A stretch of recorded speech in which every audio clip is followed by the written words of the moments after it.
Right. Science doesn't testify yet that homosexuality is genetic. Right. In fact, Quran says in Surah Araf, chapter number 7, verse number 81, which says that do you have lust for men more in preference to women, to homosexuality? Talking about Qawm Lut. Yes. It is prohibited in the Bible also, talking about Lut alayhi salam. Yes. Also in the Quran it is prohibited. Yes. Homosexuality is prohibited completely. Right. It is the assumption that it's genetic. It's not genetic at all. How does it happen? I'll tell you. Yeah. The psychology they tell us that once you overdo a thing, you start losing the pleasure.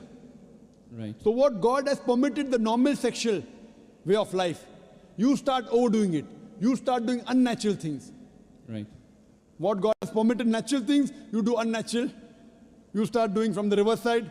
So once you get fed up of doing it so often, that's the reason scientific research says a person who has no extramarital affairs enjoys the sexual life with his wife and husband the maximum. Yeah, but this tendency is found in small children. I mean, you know. I'm telling you. Yeah, so I mean, they have not got married yet or Let me- tasted it. Let me complete. Yeah, yeah. We'll come to children later on. First I'm talking about the adults. Yes. How it comes in children, I'll tell you it. Okay. So what happens that once you start overdoing it, you want to enjoy more.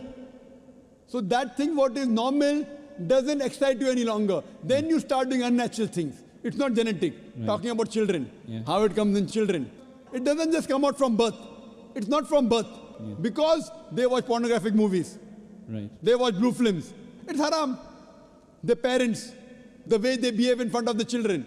All this has a psychological impact on the child. Right. Don't tell a person who's born, then he starts becoming homosexual. It's not like that at all. It's a Right. misconception. Right. Scientific research doesn't say that. Right. Okay. It is because of the overexposure. Now children watch the blue films, Yeah. the channels, free to air. You know, there are Yeah. more pornographic channels than other channels. Yeah. Very good money. So because of the media, that's how when they see on the channel, they start emulating and that's how they divert. Right. Who's to blame? The channel. Right. Why did the parent allow them? Right. Okay. So they will be responsible for that. Right. Okay. Okay. And- That answers me. That's fine.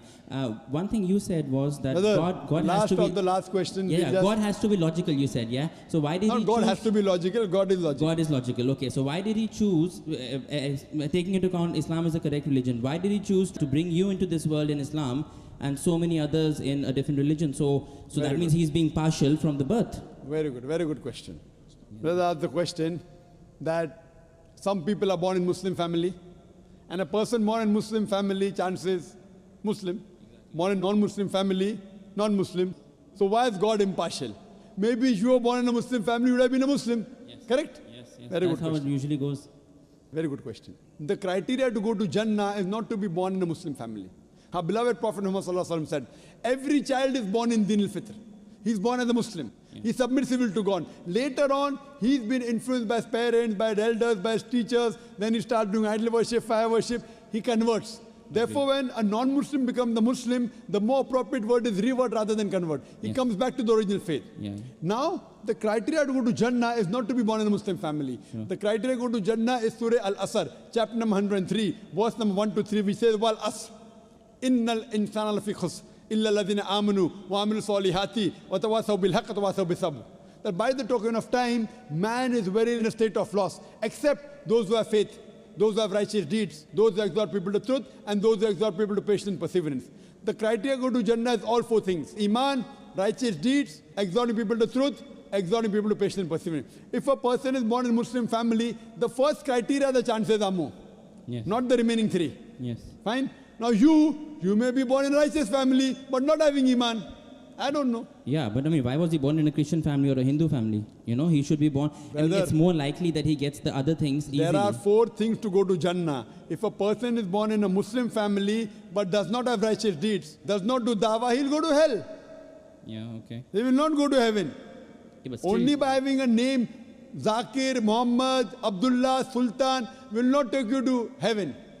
Even practice is important. You may be born in a family which has righteous deeds, but may not be having Iman. So everyone has different combinations. But